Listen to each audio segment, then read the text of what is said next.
तकलीफ होती है, बहुत तकलीफ होती है, लेकिन ये ज्यादा दिन तक चलने वाला नहीं है। पाव का घड़ा इनका भरने वाला है। आंसू तो ये लोग हैं जो दिखावा करते हैं, मुंह में लड्डू खिलाते हैं सैनिकों के और पीठ में छुरा घूंपते हैं।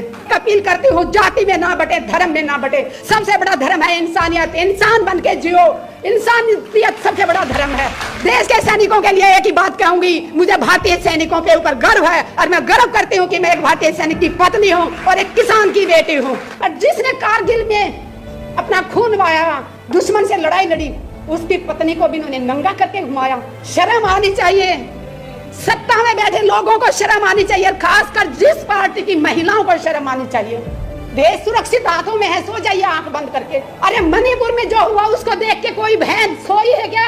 हमें वो ऐसे लग रहा था कि वो हाथ जो छू रहा था उसके योनि को, वो हमारी योनि तक पहुंच रहा था। दिल रो रहा था कि उस हाथ को काट के फेंक दें। बहुत देर तक इन्होंने धर्म के नाम पे लड़ा लिया, जाति के नाम पे लड़ा लिया, बट अब देश जाग चुका है।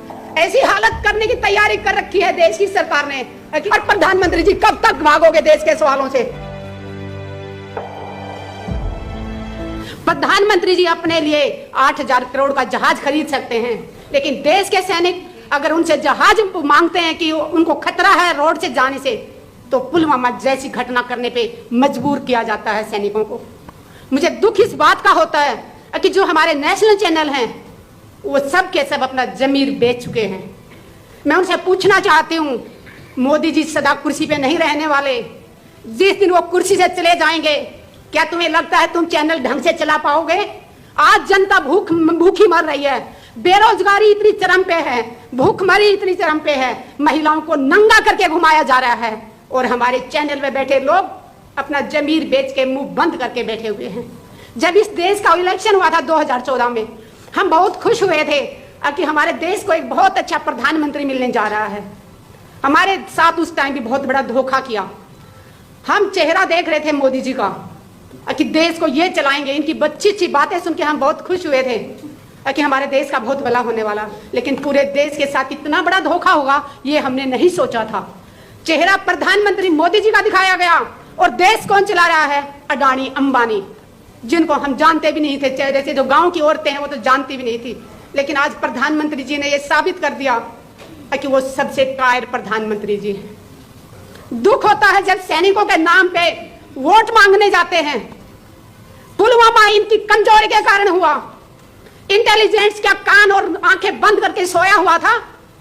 अगर वो ईमानदारी से अपना काम नहीं कर रहा था तो सरकार क्या कर रही थी? और अगर इंटेलिजेंस ने अपनी रिपोर्ट दी थी तो वो किसको दी थी?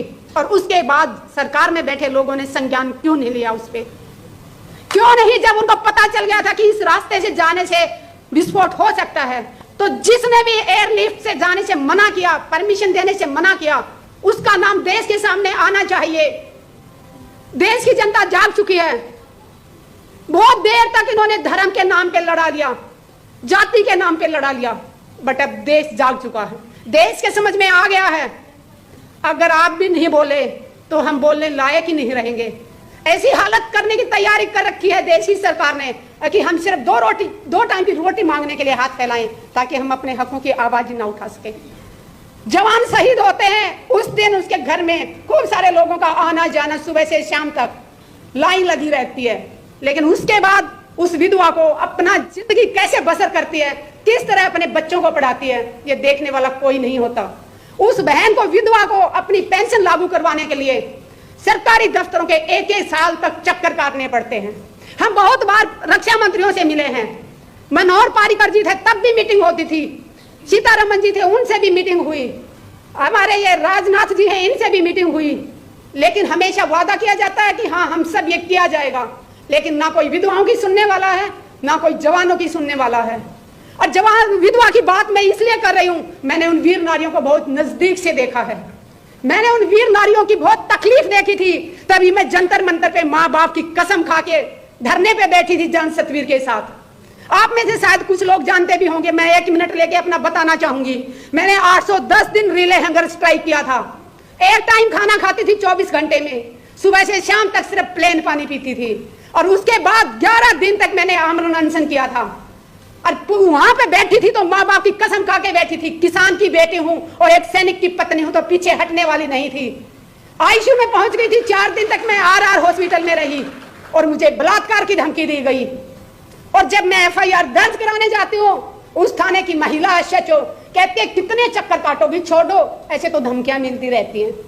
मैंने कहा जितने भी चक्कर काटने पड़े, जिसने मुझे बलात्कार की धमकी दी मैं उसको जेल भेज के रहूंगी। आप यकीन मानेंगे 14 महीने बाद मेरी एफआईआर दर्ज की, मैं दिल्ली की बात कर रही हूं, और वो भी तब मैं महिला आयोग गई, साइबर क्राइम गई, दोनों तरफ से दबाव पड़ा। उसके बाद 14 महीने बाद वो एफआईआर दर्ज की और उसके बाद आज 30 हजारी कोर्ट में केस चल रहा है। आज तक नहीं ढूंढ पाए कि वो इंसान कौन था जो एक आर्मी ऑफिसर की पत्नी को बलात्कार की धमकी दे रहा था। देश सुरक्षित हाथों में है, सो जाइए आंख बंद करके। अरे मणिपुर में जो हुआ उसको देख के कोई बहन सोई है क्या?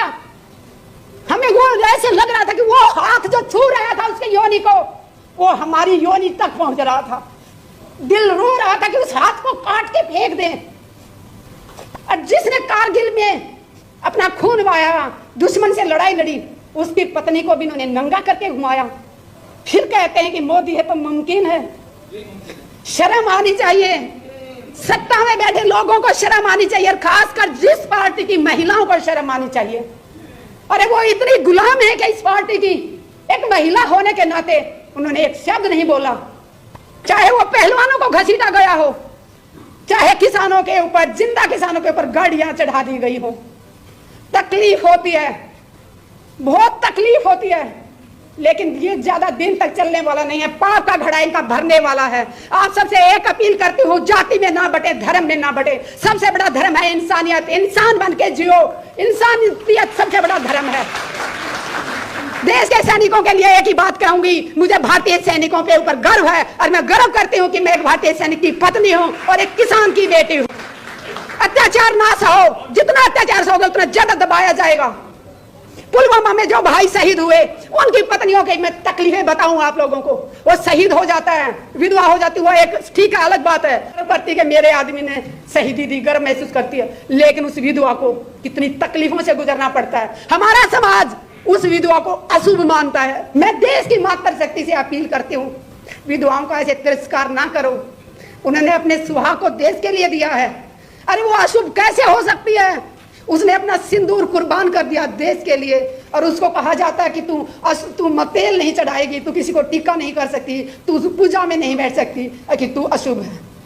अशुभ तो ये लोग हैं जो दिखावा करते हैं, मुंह में लड्डू खिलाते हैं सैनिकों के और पीठ में छुरा घूंपते हैं।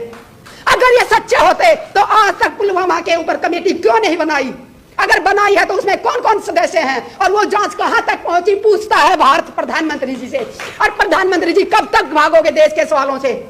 इनके सांसद जब भी कोई सवाल करता है, चाहे पीटी उषा मैम से मैंने सवाल किया था जंतर मंतर पे तो वो भाग गई थी, मीनाक्षी लेखी से बात की तो वो भाग गई थी, जिससे भी सवाल करते हैं वो भाग रहे हैं। आज देश का बच्चा बच्चा जाग चुका है, प्रधानमंत्री जी से सवाल पूछेगा और आज नहीं तो कल प्रधानमंत्री जी को देना होगा, जवाब देना होगा।